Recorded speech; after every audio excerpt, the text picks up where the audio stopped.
हाय दोस्तों, जैसे हम आपको बताए थे कि ऋग वैदिक पर से उत्तर वैदिक क्लास चलेगा। इसका मतलब वीडियो हम बहुत कम टाइम में आपको हम पूरा कंप्लीट करा देंगे, क्योंकि बहुत लॉन्ग लॉन्ग हो जाता है, इसलिए भी आप लोग भी परेशान हो जाते होंगे कि कितना लॉन्ग चलता है। हम बहुत डिटेल से बताते हैं, ऐसा नहीं कि आपको छोटा मोटा करके हल्का फुल्का डायग्राम बता दें, ऐसे ऐसे करके छोड़ के। हम जितना भी बताते हैं आपको इम्पोर्टेंट रहता है उसी के लिए हम बताते हैं। इसके बारे में उत्तर वैदिक काल के बारे में बता जा रहे हैं। इसका जानकारी का स्रोत कैसे पता चलेगा उत्तर वैदिक काल में क्या हुआ था, इसका भौगोलिक स्थिति क्या था, राजनीतिक स्थिति क्या, सामाजिक स्थिति क्या था, इस किस तरह से मतलब ना शासन करते थे यहाँ के लोग, किस तरह से रहते थे, इनका कल्चर क्या था, इसके बारे में आपको मतलब साहित्य स्रोत का भी मतलब बारे में जानना चाहिए, किससे किससे पता चलता है। तो सबसे पहले नंबर है आयुर्वेद का पता चलता है, इससे पता चलता है। दूसरा नंबर है सामवेद, तीसरा नंबर है अथर्ववेद, चौथा है ब्राह्मण ग्रंथ, और पांचवा आरण्यक, और छठा उपनिषद। ये सबसे पता चलता है। छह साहित्य स्रोत है, इससे पता चलता है कि इसका जानकारी पता प्राप्त मतलब इससे जानकारी मिलता है उत्तर वैदिक काल का। इसका भौगोलिक विस्तार क्या, भौगोलिक विस्तार मतलब क्या होता है, कहाँ से कहाँ तक फैला हुआ था, कहाँ इन लोग रहता था, कैसे रहता था, इसके बारे में भौगोलिक विस्तार के बारे में। भौगोलिक विस्तार में कहाँ से कहाँ तक फैला हुआ था, इसका जानकारी देखिए। लगभग 300 स्थलों का अवशेष मिला है इनके। 300 स्थल से मतलब अवशेष हैं। जब पुरातात्विक शायद मतलब पुरातात्विक लोग सब जब खोजने जाता है तो 300 स्थल से प्राप्त हुआ है उत्तर वैदिक काल के बारे में, कहाँ से क्या मिला नहीं मिला है, इसके भी बारे में आपको हम बताएंगे। दूसरा नंबर है शतपथ ब्राह्मण के विदय माधव की कथा है, इससे उल्लेख मिलता है। शतपथ ब्राह्मण से भी पता चलता है कि उत्तर वैदिक काल में क्या हुआ था। उत्तर पश्चिम में गंधार, आपको बताएंगे गंधार के कई मद्र एवं मत्स्य का उल्लेख भी मिलता है इसके बारे में। इस काल में लोहा का उपयोग किया जाने लगा। आपको हम पहले बताए थे, इसके पहले जो था उसमें लोहा का उपयोग नहीं किया जाता था, और इस काल में लोहा का उपयोग किया जाने लगा है।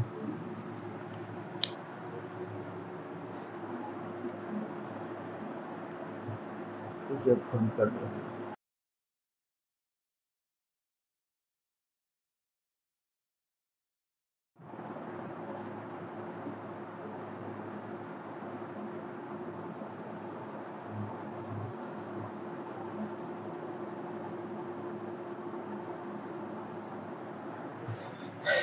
राजनीतिक स्थिति में क्या था देखिए। इस काल में राजनीतिक संरचना छोटे छोटे जनों में विभाजित थी। इस काल में अभी तक छोटा छोटा जन कबीला में छोटा छोटा कबीला में विभाग था, उसका सरदार होता था, वही संचालन करता था। एक कबीला दूसरा कबीला पर हमला करता था तो वही सरदार उसका मतलब रक्षा करता था। इसके पहले हम आपको बता चुके थे। फिर क्या हुआ कि फिर कबीला जब छोटा छोटा होने लगा तो फिर बाहरी जो लोग आते थे उस समय हमला करके इस हमको कमजोरी का फायदा उठाते थे। फिर इन लोग ने क्या किया, अपना जो कबीला था 3 4 5 सब एकजुट होने लगा, एकजुट होने लगा, गठबंधन अपना बनाया। फिर सब कहा कि अगर एक कबीला पर हमला करता है कोई, अगर कोई कबीला पर हमला करता है तो समझाया जाएगा कि मेरा कबीला पर हमला हुआ है। इस वजह से सब लोग एकजुट होने लगा। अपना कबीला का मतलब वही करते थे जो पहले सब ना करते थे। और जब एकजुट होने लगा तो कोई कबीला पर अगर हमला करते थे तो उसका मतलब फिर मतलब सभी हम मिलकर हमला करते थे। तो वही इसमें किया गया। फिर विभिन्न जनों से मिलकर जनपद का विकास हुआ। फिर बहुत सा मिलके, पहले जन रहता छोटा छोटा रहता, उससे मिलकर बड़ा हुआ तो उसको बोला गया जनपद। जैसे भारत में और बहुत सा भारत प्लस पुरु, इसका पुरु जनपद नाम दिया। जो भारत एगो जनपद था, एगो पुरु जनपद था, इन दोनों को जन था, इन दोनों को मिला के एगो मतलब पुरु जनपद का नाम दिया गया। उसी तरह तुर्वस एगो जन था, एगो कृवि जन था, इन दोनों को मिला के एक जनपद का नाम दिया जिसको नाम था पंचाल। अब क्या हुआ देखिए, अभी इस राजनीतिक स्थिति में क्या, अब राजा कबीला से राज्यों का भी अन्न बन गया। पहले तो कबीला में था, अब जब बहुत बड़ा हो गया तो उसके लिए तो भी चाहिए कि अच्छा शासन कौन कर सकता है, तो उसके लिए और मतलब बनाने लगा, महल वहल बनाने लगा, ये सब उसका शासन करता था। जैसे जनपद के बारे में आपको बताएंगे, पढ़ाएंगे, उसके बारे में बताएंगे। तो उसे एक बड़ा अंग हो गया है।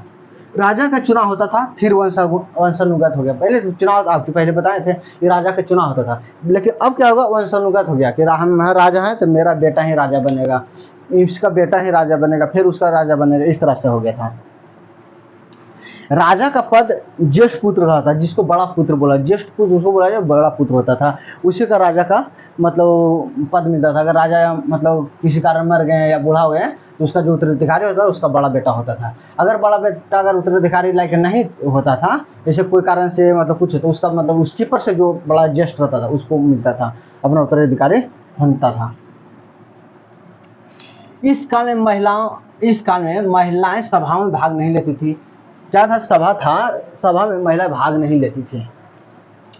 शपथ ब्राह्मण में उल्लेख है कि अकाल के दौरान ताकतवर वर्ग कमजोर वर्ग का उत्पीड़न करता था। क्या था ना कि जब अकाल उकाल पड़ता था, क्योंकि अकाल तो हमेशा पड़ते रहा है, हर किसी में अब अकाल पड़ता था, तो जब क्या था, जो कमजोर वर्ग थे, जो राजा के महल से बहुत दूर में रहते थे, अपना खेती उती बाड़ी करते थे, उस समय ताकतवर वर्ग, क्या जैसे सैनिक हो गया और जो रहता प्रशासन रहता, उस समय क्या करता था, मतलब उसका शोषण करता था। उस समय मतलब जो भी रहता था उसके घर से छीन लेता था, उड़ लेता था और इसका कर रहता था।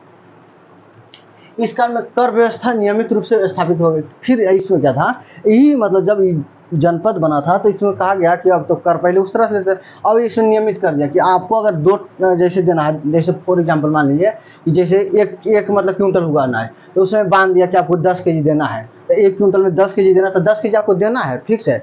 मतलब इस बार 10 साल, इस साल मतलब 10 किलो दिए, तो अगला साल भी 10 किलो देना, ये नियमित बना दिया गया था। अस्थायी सेना नहीं था, अभी भी अस्थायी सेना नहीं थी इसमें। अस्थायी सेना नहीं था तो युद्ध के जो कबीला वाला जो रहता था अपना, वही सब अपने जाता था युद्ध करने के लिए। सभा और समिति राजा के निरंकुश पर अंकुश लगाते थे। क्या था ना, जब राजा नहीं कहता निरंकुश हो जाता है, ज़्यादा हो जाता है, तो उसके लिए मतलब सभा और समिति 2 वो था, दोनों पे राजा अंकुश लगा। जैसे हमारा कोई गवर्नमेंट आया, तो जैसे तानाशाह हो गया, तो उसके लिए क्या हमारा कानून है, हमारा कोर्ट जाता है, कोर्ट में तुरंत मतलब हस्तक्षेप करते हैं कि नहीं गलत है, ये गलत होगा, और इसके लिए ठीक किया जाएगा। जैसे हमारा कृषि कानून है, जैसे हमारे किसान वहाँ पे लड़ रहे थे तो हमारा गवर्नमेंट ला दिया ज़बरदस्ती, किसान कर रहे थे कि नहीं हमको कृषि कानून नहीं चाहिए, मोर ये लोग थे, गवर्नमेंट था, भारत सरकार को कहना कृषि कानून चाहिए आपको।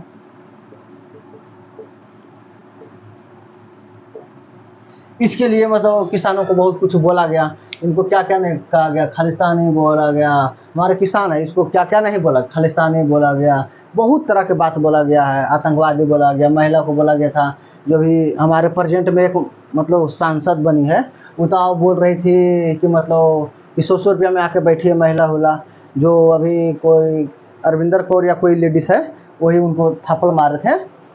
तो वही मतलब इसके लिए मतलब क्या है ना कि आप मतलब अगर कानून से आप छेड़छाड़ कीजिएगा, जैसे आप मतलब कहिएगा कि सब कुछ हम ही है, तो हमारे लिए कोर्ट है, हाई कोर्ट है, सुप्रीम कोर्ट है, आप वहाँ जा सकते हैं, वहाँ गया फिर कानून निरस्त किया गया लास्ट में सरकार को। उसी तरह भी अग्निवीर का भी अभी चर्चा चल रहा है कि अग्निवीर को क्या किया जाए, निरस्त किया जाए कि नहीं किया जाए। तो क्या है ऐसा मतलब अगर कोई चीज़ ऐसा रहता है तो हमारा कोर्ट कहता है। इसी तरह से सभा समिति था, अगर राजा निरंकुश होता था तो उस पर लगाम ये दोनों लगाते थे।